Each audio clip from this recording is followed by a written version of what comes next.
Ceci dit, on va prier, bien sûr. Ah oui, Père éternel, c'est nécessaire de se tourner vers toi. Pas parce qu'on pense que la prière est spéciale ou magique, mais parce qu'on sait qu'on a besoin de toi. La prière, ce n'est pas de faire des miracles. La prière, c'est de dépendre de Dieu. C'est de se jeter devant le trône de grâce, tous ensemble, élevant la voix et disant, « Faut que tu nous enseignes, parce que sinon, ça ne donne rien. On bâtit une maison qui va s'écrouler devant nous. Sinon, je prêche en vain. Mes frères et sœurs sont ici pour écouter en vain. Si ce n'est pas l'Esprit de Dieu qui se promène parmi nous ce soir. Si ce n'est pas Dieu qui parle, je parle pour rien. Je parle vainement. On n'est pas ici pour entendre ce que j'ai à dire ou qu'est-ce que je pense. On ne veut pas juste aussi dire qu'on prêche la parole, mais on veut que la parole prêche. Donc, Père, viens à mon secours pour mettre les mots dans ma bouche, pour te promener à travers ma mémoire, enlevant les inutilités et gardant juste ce qui est convenable au message et au texte. Et promène-toi dans le cœur de mes frères et sœurs pour les instruire selon leur vie, leurs besoins, pour venir les secouer ou les encourager. On vient juste de chanter avec joie, on vient juste de se réjouir de ce que c'est, de se donner à toi. Et voici un œuvre par lequel on se donne à toi, la prédication de la parole, l'écoute attentive, réceptive de ta parole. Que mes frères et sœurs puissent pas juste avoir des oreilles ouvertes, mais le cœur aussi, leur esprit, pour que selon leur vie, selon leur situation, et comme tu leur pousses, tu les motives, tu les promptes dans leur cœur, ils vont prendre certaines choses pour eux-mêmes. À part que tu viens de te glorifier ici ce soir parce qu'on ne prend pas pour acquis aucune opportunité que c'est de se réunir à ta présence. Là où 2 ou 3 témoins sont réunis, tu es là. Et donc on te contemple aujourd'hui. C'est toi qu'on vient voir. C'est devant toi qu'on regarde bouche bée. Puis on dit, parle Éternel. Et parle dans nos vies, à tous et chacun. Amen. Ce soir, on tourne. Quelqu'un s'essaye? 2 Jean. On revient dans 2 Jean après avoir fait l'introduction de 3 Jean. On se promène entre les 2 petites épîtres parce qu'il y a comme des comparaisons à faire. Et je dirais que cette semaine encore, Dieu a fait une autre modification à ma série d'études. Au moins, il l'a fait pendant la semaine, pendant que j'étudiais, pas là, dans le banc, en attendant. Et c'est venu quand je regardais le corps des 2 épîtres. Quand j'ai séparé les sections, je me suis rendu compte qu'il y a une sorte de lien inversé entre les 2 épîtres. Un peu comme quand tu regardes dans un miroir. Où est-ce qu'on peut voir dans 2 Jean, il va maintenant commencer à parler de l'importance d'obéir, faire attention à l'erreur, puis ensuite de l'hospitalité. Là, quand tu regardes dans 3 Jean, il parle d'hospitalité, le danger d'erreur, puis d'obéir, comme s'il vient de faire l'inverse. Je ne sais pas à quel point que j'ai raison ici, mais c'est comme si la semaine passée, quand Dieu m'a inspiré sur le moment à propos des liens dans les introductions avec grâce, joie, grâce, dans 2 Jean et 3 Jean, il est en train de nous montrer dans cette introduction que peut-être c'est ça le méthode qui va se passer dans ces 2 épîtres. Je dis bien peut-être. Ce que je sais, c'est le même auteur, Dieu, qui a écrit les 2 épîtres, et comme je dis, c'est comme des sœurs jumelles qui se regardent dans le miroir. Donc, ceci dit, ce soir, on va commencer avec les versets 5 à 8. Dans 2 semaines, vous avez une pause, donc profitez-en pour voir vous-même les liens. Mais dans 2 semaines, on va regarder ensuite dans 3 Jean, les versets 9 à 12. Ensuite, on va revenir dans 2 Jean pour voir 9 à 11. Et finalement, dans 3 Jean pour voir 5 à 8. Puis les versets des salutations pour la fin. Mais si vous avez porté attention, vous avez entendu 5 à 8. Et là, vous répétez vos traductions, puis vous dites, mais là, ça dit, moi, 4 à 6, ça va ensemble. Puis après ça, 7 à 13, peut-être 7 à 11, peut-être même 7 à 9, puis 10 et 11 ensemble, comme les commentateurs disent. 10 et 11, c'est vraiment l'hospitalité en soi. 7 à 9, c'est vraiment l'erreur en soi. Mais là, moi, je dirais, il y a quand même un lien de ce que j'essaie de faire avec les versets 5 à 8. Et au moins, j'ai trouvé un commentateur qui était d'accord, John MacArthur. Donc, je suis en bonne compagnie. Mais il y a une méthode à ma folie. Si vous regardez verset 7, vous allez voir que ça commence par disant « car ». Là, j'arrête pas de dire, les mots de liaison sont importants parce qu'ils nous ramènent à ce qui vient avant. Le « car » nous oblige de dire que 5 et 6 va avec les versets 7. Et ensuite, le verset 8, je le garde parce que c'est comme le ruban que tu mets autour du cadeau.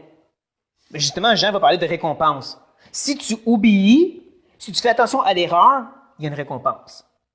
C'est ça qu'on va voir en lisant les versets 5 à 8, que si on obéit au commandement, si on tient ferme à la vérité, on va être récompensé. Donc, lisons les versets 5 à 8. Et maintenant, ce que je te demande, Kyria, non comme te prescrivant un commandement nouveau, mais celui que nous avons eu dès le commencement, c'est que nous nous aimions les uns les autres. Et l'amour consiste à marcher selon ces commandements. C'est là le commandement dans lequel vous devez marcher, comme vous l'avez appris dès le commencement. Car plusieurs séducteurs sont entrés dans le monde qui ne confessent point que Jésus-Christ est venu en chair. Celui qui est tel, c'est le séducteur et l'antéchrist. Prenez garde à vous-même, afin que vous ne perdiez pas le fruit de votre travail, mais que vous receviez une pleine récompense.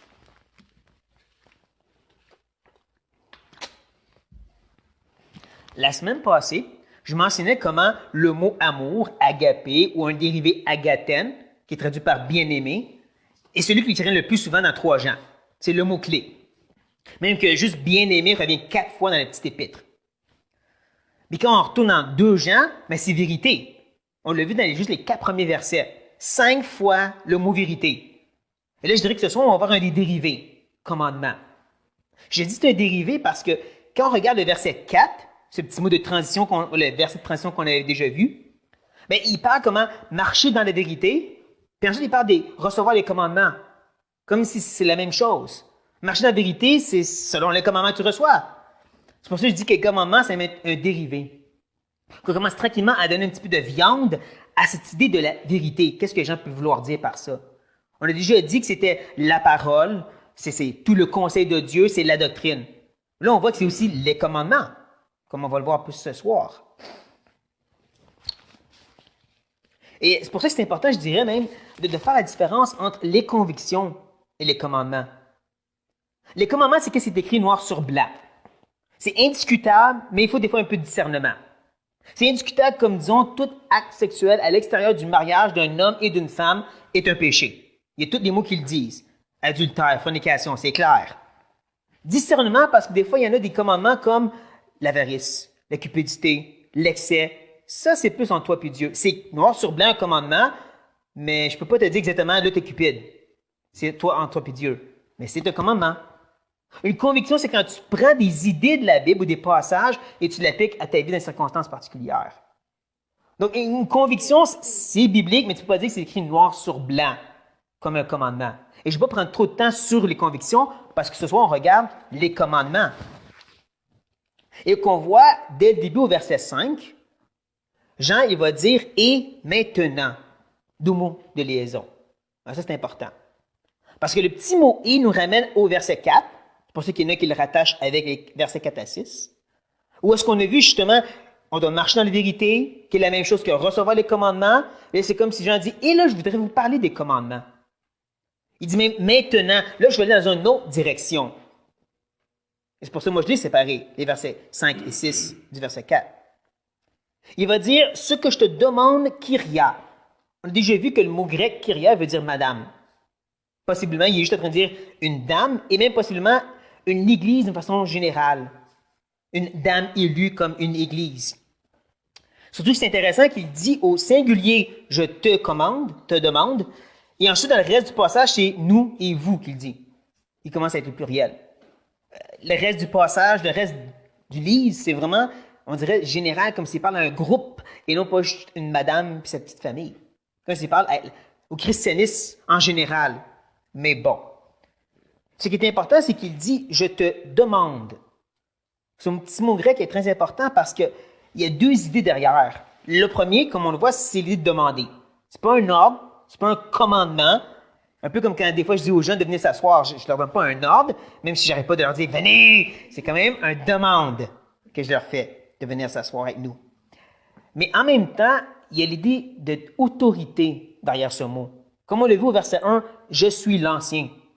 Je suis l'ancien parmi tous les anciens. Je suis le dernier des apôtres. Donc, Kyria, oui, je te fais une demande, mais en tant que l'apôtre Jean, je te fais une demande. Justement, on voit ensuite qu'il dit que c'est un commandement qu'il va nous donner, un commandement qui n'est pas nouveau, mais qui est ancien, puis ça, c'est de s'aimer les uns les autres. C'est seulement dans 1 Jean qu'on a un petit peu plus cette idée-là développée. Donc, si vous reculez dans 1 Jean, au chapitre 2, 1 Jean, chapitre 2, je vais commencer au verset 7. Bien-aimés, ce n'est pas un commandement nouveau que je vous ai écrit, mais un commandement ancien que vous avez eu dès le commencement. Ce commandement ancien, c'est la parole que vous avez entendue. Toutefois, c'est un commandement nouveau que je vous ai j'ai écrit. Ce qui est vrai en lui et en vous, car les ténèbres se dissipent et la lumière véritable paraît déjà. M'arrêtez ici, mais vous pouvez voir au verset 10, il parle de l'amour. Donc, il dit que c'est un commandement nouveau, mais en même temps, c'est un commandement ancien. Mais c'est ancien parce que c'est là depuis la loi. Comme MacArthur a dit, la loi, c'est une explication plus détaillée de comment s'aimer les uns les autres, puis comment aimer Dieu. Tous les sacrifices animaux, surtout ceux d'action de grâce, puis toutes les fêtes solennelles, c'est une façon de montrer à Dieu notre amour. Puis toutes les lois civiles, c'est comment tu montres ton amour les uns envers les autres. Mais c'est rendu nouveau maintenant, pour 2 raisons. La première, c'est à cause de la disposition du cœur. C'est plus la loi dans des pierres extérieures, c'est la loi écrite dans le cœur. C'est une disposition de vouloir, comme on le voit dans le Sermon sur la montagne, ça vient du cœur. Mais c'est aussi nouveau parce que ça vient de Dieu, qu'il met dans notre cœur. La nouvelle alliance, c'est que Dieu va déposer cet amour en nous, comme on l'apprend dans 1 Jean, puis même, je dirais, dans 1 Thessaloniciens, chapitre 4. Reculez. 1 Thessaloniciens, chapitre 4.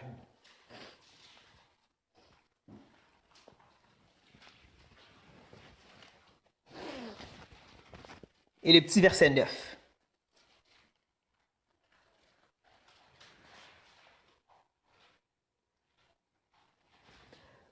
Pour ce qui est de l'amour fraternel, vous n'avez pas besoin qu'on vous en écrive, car vous avez vous-même appris de Dieu à vous aimer les uns les autres.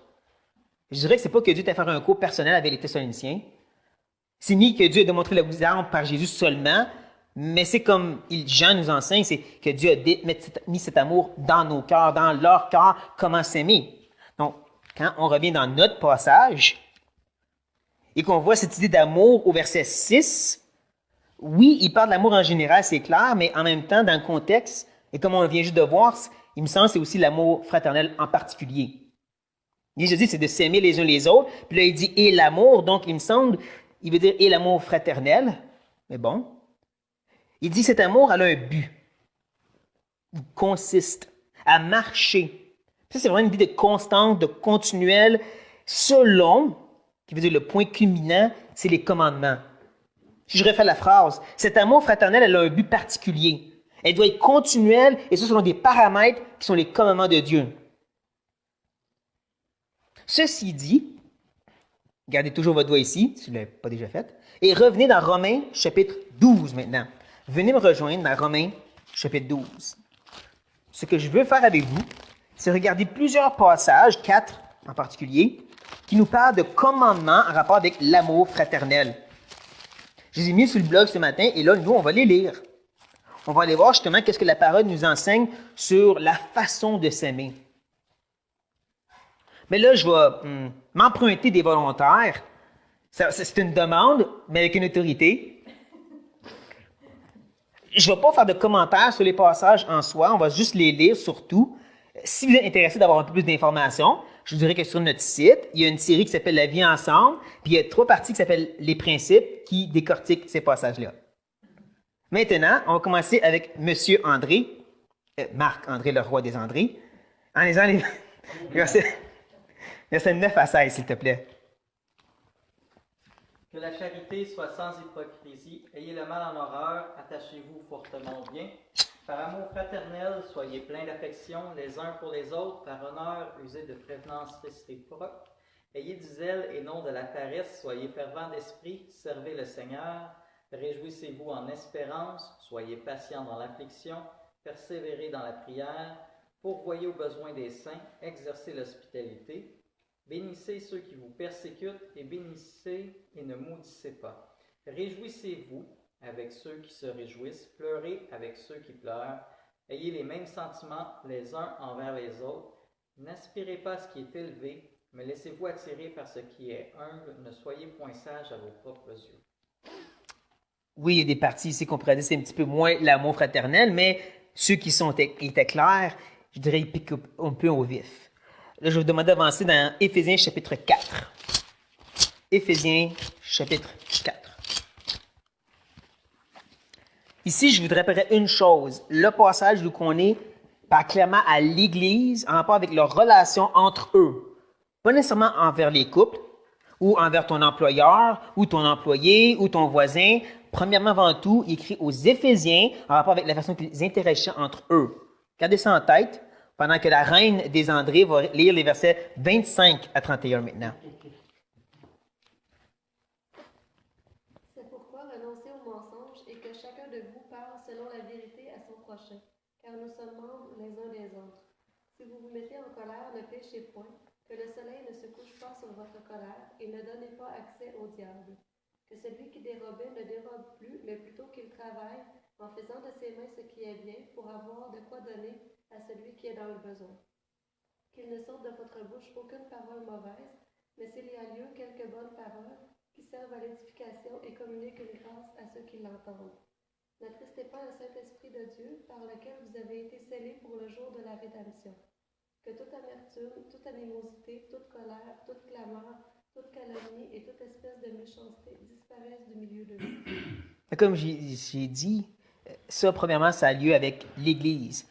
Et je le mentionnais parce que la colère sur laquelle on devrait se coucher, c'est pas premièrement pour les couples, ça. C'est premièrement pour les frères et sœurs.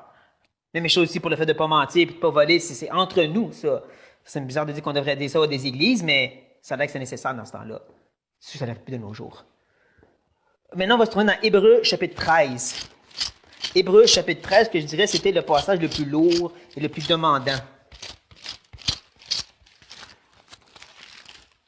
C'est pourquoi on va demander à notre frère André numéro 2 de lire les versets 1 à 3. 13, 1 à 3, oui. Persévérez dans l'amour fraternel. N'oubliez pas l'hospitalité, car en l'exerçant, quelques-uns ont logé des anges sans le savoir. Souvenez-vous des prisonniers, comme si vous étiez aussi prisonniers, de ceux qui sont maltraités, comme étant aussi vous-même dans un corps.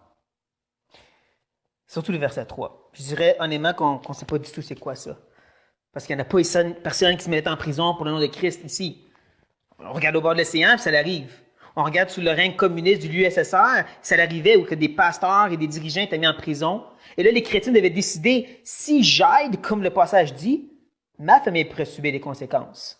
Si je viens au secours de sa famille, qui est laissée dans la rue pour survivre, moi, je pourrais périr.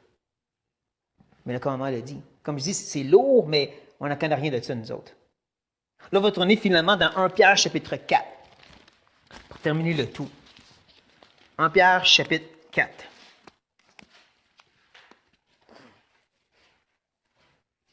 Et je demande à notre frère Sylvain de finalement lire les versets 8 à 10.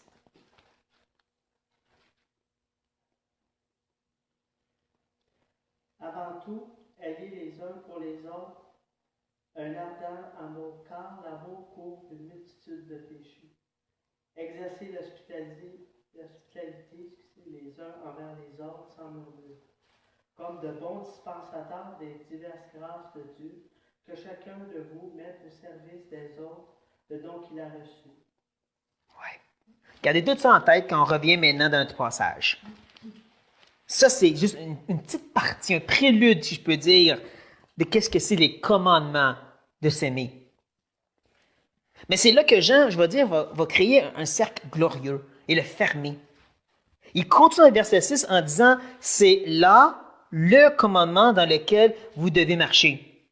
Je ne sais pas si vous voyez, il a fait un petit changement. Dans la première énoncé, il est au pluriel. Dans la deuxième, maintenant, il est rendu au singulier.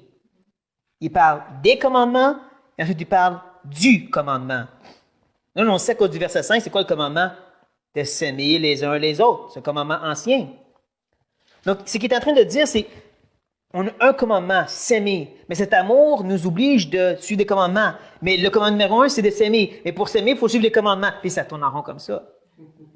Ou est-ce que je dirais que si tu fais juste t'appliquer au commandement en soi, tu tombes dans du moraliste, formaliste et même légaliste. Oh, et tu peux suivre les commandements puis être légaliste. Mais si tu fais juste appliquer à l'amour, puis dire non, il faut qu'on s'aime, sans aucune consistance quelconque, tu tombes dans du sentimentalisme, émotionnaliste, qui n'a juste pas de viande. Non, Jean nous dit que c'est les deux qui viennent ensemble. On est commandé d'aimer, mais cet amour va se démontrer par le fait qu'on va obéir aux commandements qui sont présentés dans l'amour fraternel. Et ça, comme il dit, vous l'avez appris dès le commencement. Donc, on est supposé le savoir. Jusqu'à date, c'est quand même pas si compliqué, n'est-ce pas? Je le rends peut-être compliqué, mais c'était simple. Jusqu'à temps qu'on arrive au verset 7, puis qu'on voit le petit mot « car » qui nous oblige de faire un lien avec 5 et 6 et le verset 7. Je dirais pour ma part, après l'avoir étudié, qu'on dirait que la première phrase, la première énoncé, « car plusieurs séducteurs sont entrés dans le monde », semble être une phrase pivot qui connecte l'idée d'avant avec l'idée d'après. L'idée d'avant étant justement les commandements, l'idée d'après étant la doctrine, ou l'orthodoxie aussi qu'on pourrait appeler ça. Donc d'un bord, il dit, Gab, vous devez comprendre que vous êtes appelés à aimer selon les commandements, gardez ça en tête parce qu'il y a des séducteurs. Parce qu'il y a des gens pharisianiques ou des gens un petit peu trop libéraux, donc gardez en tête l'amour, elle se manifeste par les commandements. Mais en même temps, il dit, reconnaissez ces séducteurs qui vont vous amener de l'erreur. Et ça, en soi, c'est vraiment fascinant, n'est-ce pas? Que Jean, ici, nous parle d'erreur et non de doctrine. Nous, habituellement, qu'est-ce qu'on dit aux gens? Il faut connaître la vérité pour faire attention à l'erreur. Lui, Jean, il dit, faites attention, l'erreur. C'est ça qu'il montre. Il ne donne pas une exposition de doctrine, il dit, voici une hérésie claire à la place, qui est comme contraire à la façon que nous fonctionnons. Et ça me fait penser un petit peu à une série d'études que Kevin DeYoung a faites sur les hérésies, où est-ce qu'il essaie de démontrer son utilité. En regardant les différentes hérésies à travers l'histoire, il a démontré que c'est à cause de l'hérésie qu'on a maintenant une doctrine plus claire. Par exemple, c'est quand Arius a remis en question la divinité de Christ, il a commencé à dire carrément il n'est pas Dieu, donc il remet en question la Trinité, qu'il y a des gens comme Alexandre et ensuite Athanas qui ont mis ensemble une doctrine claire pour dire oui, il est divin, voici c'est quoi la Trinité. Oui, on en parlait un petit peu avant, comme Augustin et ainsi de suite, mais c'est vraiment là qu'on a rendu ça clair, qu'on a parlé des 3 personnes, mais une nature. C'est pas 3 êtres, c'est un Dieu, mais c'est quand même 3 personnes dans le Dieu. Et ça, c'est à cause d'Arius. Même chose quand on parle des 2 natures de Christ. On savait qu'il y a 2 natures, mais à un certain point, on commençait à dire comment ça marche. Il y en a qui ont dit, ben donc, les 2 natures sont venues ensemble, puis ont forgé l'être qui est Jésus en se mélangeant. Il y en a qui ont dit, non, ça ne marche pas, ça. Parce que ça veut dire que Dieu a changé. Donc, il y avait 2 natures, 100% homme, 100% Dieu, mais ils ne se sont pas intermélangés. Ils sont venus ensemble où que l'humanité s'est soumise à la divinité, comme nous on essaie de faire, mais ça parfaitement dans la personne de Jésus. Mais ça, c'est important parce que sinon, tu te rends jusqu'à une erreur, même une hérésie qui dit que sur la croix, c'est Dieu qui a souffert. Parce que Jésus, dans sa divinité, a souffert. Dieu, maintenant, par la souffrance, peut mieux compatir avec nous, et voilà, il nous aime mieux. Oh, ça paraît bien, mais ça veut dire que son amour n'était pas parfait avant. Comme on l'a appris, ça ne marche pas, ça. Dieu nous a toujours aimés parfaitement. Et tout ce que j'essaie de dire ici, c'est que en montrant à ses lecteurs l'erreur, il est en train de dire réfléchissez comme il faut, comment vous allez comprendre l'incarnation. Là, je l'avais dit depuis le début de mon étude, il faut oublier nos 2000 ans d'histoire. Nous, on sait clair comment ça marche l'incarnation, 100% homme, 100% Dieu, mais recule dans le temps. Recule dans un temps qu'on essaie de comprendre comment est-ce que Dieu devient un homme. Ben, d'un bord, tu avais les philosophes qui disaient, ben, la matière, c'est péché, Dieu, il est parfait, donc ça ne marche pas. Mais là, de l'autre bord, tu avais les Juifs. Je ne sais pas pour vous, mais moi, je n'ai jamais vu Dieu s'incarner en homme dans l'Ancien Testament. Ce que j'ai, c'est Dieu qui se manifeste d'une façon glorieuse au-delà de la création. Ou des théophanies, des christophanies, des anges qui viennent en forme d'homme, mais c'est clair que c'est des êtres célestes, là. Ils ne sont pas nés dans une ventre d'une femme. Donc, comment tu fais pour comprendre l'idée que Dieu peut venir d'une femme? Et en luttant avec ça, ben, tu tombes dans des erreurs que Jean dit, non, attends une minute, là. Si vous allez jusqu'à ce point-là, là, vous arrivez à l'hérésie. Réfléchissez, luttez avec, mais si vous vous rendez jusqu'à là, vous tombez dans le piège du séducteur et de l'antéchrist, ou antichrist, c'est le même mot grec, qui veut dire carrément contre Christ. Donc, si tu viens à nier le fait que Dieu est né d'une vierge, tu es contre Christ. Si tu viens à dire que Jésus a péché, tu es contre Christ. Si tu viens dire que sa mort n'était pas expiatoire et propitiatoire, qu'elle couvre notre péché et qu'elle était à cause d'un jugement qu'on méritait, tu es contre Christ. Si tu dis qu'il n'est pas ressuscité glorieux, tu es contre Christ. Là, ça, c'est assez important que Jean va maintenant dire au verset 8, prenez garde. Soyez vigilants à ceci. Un des mots qu'il utilise ici, sûrement garde, je ne me trompe pas, c'est blepo. Tout le monde regarde quand j'ai dit ça. Blepo quoi? Ça fait une émission, toutes les têtes. On l'a vu ce mot ensemble dans 2 Corinthiens. 2 Corinthiens 4, ça parle des choses qui sont visibles. C'est le même mot ici, que je ne vais pas répéter. Mais le mot ne veut pas juste dire qu'on peut voir, comme là je peux voir des gens. Ça parle de perception, de réflexion, d'analyse, d'étude. C'est pas juste que je vois un objet, je vois une chair, c'est en bois, c'est brun, ça a une croix, puis les gens normaux, ils prêchent derrière, pas en avant. Mais ça, c'est l'idée ici. Et je dis tout ceci parce que l'Antichrist, c'est pas juste les témoins de Jéhovah qui nient clairement la divinité de Christ. Les séducteurs, c'est pas juste les Joel Osteen qui dit clairement « Je ne prêcherai pas contre le péché ou contre le jugement parce que c'est trop négatif, ça. » Non, c'est souvent des gens dans nos églises qui viennent des petites choses pas si pires et qui se glissent parmi nous et qu'on doit faire attention. Et c'est pour ça que je dirais que c'est pas assez de dire aux gens, pendant que j'enseigne, suis dans la Bible. C'est pas juste de suivre que tu dois faire. Tu dois réfléchir à ce que je dis. Tantôt, j'ai dit au verset 6, pour moi, oui, c'est l'amour général, mais dans le contexte, on dirait que c'est l'amour fraternel. Mais êtes-vous d'accord? Oui, non. Et pourquoi? Vous réfléchissez. J'ai dit que Jésus était 100% homme, 100% Dieu, nature qui se soumet un à l'autre, mais qui ne sont pas intermélangés. Êtes-vous d'accord? Oui, non. Et pourquoi? Parce que moi, je l'ai dit? Vous l'avez étudié pour vous-même. Pas une bonne idée, ça. Non, il faut prendre garde. Il faut réfléchir pour nous-mêmes.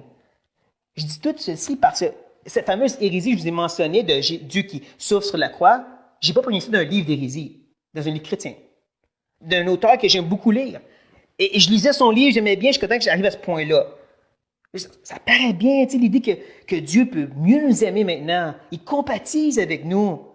Ça veut dire que Dieu il était austère et froid avant, qu'il ne nous a pas parfaitement aimés avant.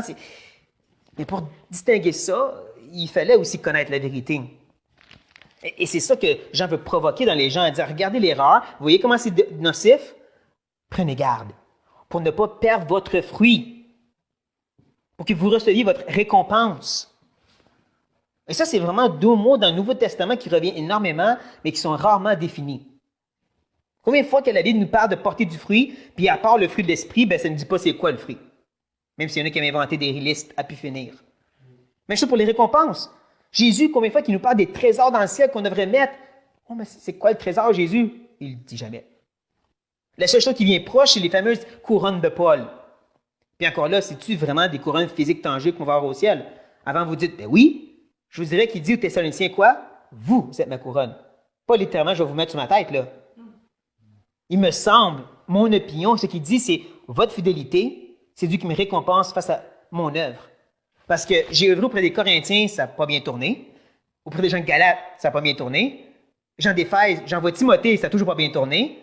Mais vous autres, 3 semaines, puis vous êtes déjà fidèles à Dieu. Ça, c'est une récompense que Dieu m'a donnée. C'est une couronne qu'il met sur ma tête de ce sens-là. Juste une opinion, comme j'ai dit. Et tout ça juste pour dire qu'il ne faut pas être boqué, entêté quand on parle de fruits, quand on parle de récompenses, pas parce qu'on l'a toujours dit que c'est ça, c'est ça. Ou encore plus de se dire, c'est dans le futur les récompenses. On l'a vu la dernière fois avec 3 gens. Hein? Gaius, il prospérait spirituellement, puis Jean a dit, je prie que ça t'arrive physiquement aussi, que tu sois récompensé maintenant pour ta spiritualité. Et je pense que vous avez déjà fait l'expérience aussi, au moins je l'espère, de lutter avec un certain commandement que Dieu vous met à cœur, sur une circonstance difficile. Hein, c'est comme, oh, OK, Seigneur, je vais le faire. Et à la fin de tout, il y a une récompense face à notre obéissance. Hein? Il y en a juste 2, 3, non, il y en a d'autres? Vous dites, oui, c'est pas à Dieu? Ah, c'est important. Mais c'est la même chose pour le fruit. Ces fruits-là, ils viennent, là, on s'enracine bien comme il faut dans la vérité, la doctrine. J'ai déjà mentionné, Marc-André, lorsque je regarde ce que j'étudie présentement et l'impact sur ma vie, Comparé au début de ma vie chrétienne, c'est le jour et la nuit. J'ai jamais caché que je viens d'une église excessivement légaliste. Que même si c'était pas toujours des messages et des séries d'études sur l'habillement, la dîme, puis bien sûr aussi le divorce comme mariage, il y en a fait beaucoup de ça. La plupart de ces autres messages, c'était dévotionnel. Il y a un texte qui m'a parlé, puis je vais vous le partager. Comme j'ai déjà dit, ça a une place, mais si c'est juste ça que tu donnes à tous les jours, tu nourris pas les chrétiens. Tu les laisses malades et anémiques. Et je peux vous dire que pour ma part, c'était pathétique ma marche chrétienne dans ce temps-là. Et je dis pas ça contre lui, je l'aime bien, c'est mon frère biologique. C'est mon frère qui m'a emmené au Seigneur. Je l'aime, mais il m'a pas nourri. C'est seulement quand Dieu a étiré mes racines dans la vérité que là, j'ai vu des fruits découler. C'est pour ça que je ne démords pas de l'importance d'étudier la doctrine et la théologie, parce que littéralement, ça a sauvé ma vie. Mais Jean lui-même nous dit ici maintenant, si tu veux ce fruit, si tu veux ces récompenses, tu dois premièrement obéir au commandement. On a vu juste une petite liste. Et là, je ne sais pas pour vous, mais moi, quand je passais à travers la liste, il y avait certains de ces commandements-là, de cette liste-là, là, que, ouais, j'ai fait pas. Peut-être que vous autres, vous êtes parfaits, mais moi, non. Et il y en avait que je peux dire, il me semble que je fais le contraire de ce que ça disait là. J'étais convaincu que c'était correct de faire le contraire. Jusqu'à temps que je lis là, que non, c'était pas correct. Puis, on n'a même pas allé dans la profondeur du texte. Là, j'ai fait une farce sur aller sur le site, tout ça, mais regarde, prenez ma capture, prenez qu'est-ce que vous voulez, mais il faut vraiment plonger dans ces commandements pour obéir en conséquence. Même chose pour la vérité. C'est le fait d'aller chercher cette information importante. C'est pour ça que pour moi, là, quand je parle des sujets de théologie propre, ce n'est pas des positions théologiques. C'est des aspects de Dieu que j'ai appris à connaître sur lui. Et ça donne un fruit délicieux, un régal, un vrai festin qu'on peut avoir. Comme j'ai dit au début, c'est lorsqu'on obéit au commandement, qu'on tient ferme à la vérité, qu'on va être récompensé. Et là, c'est temps de prier.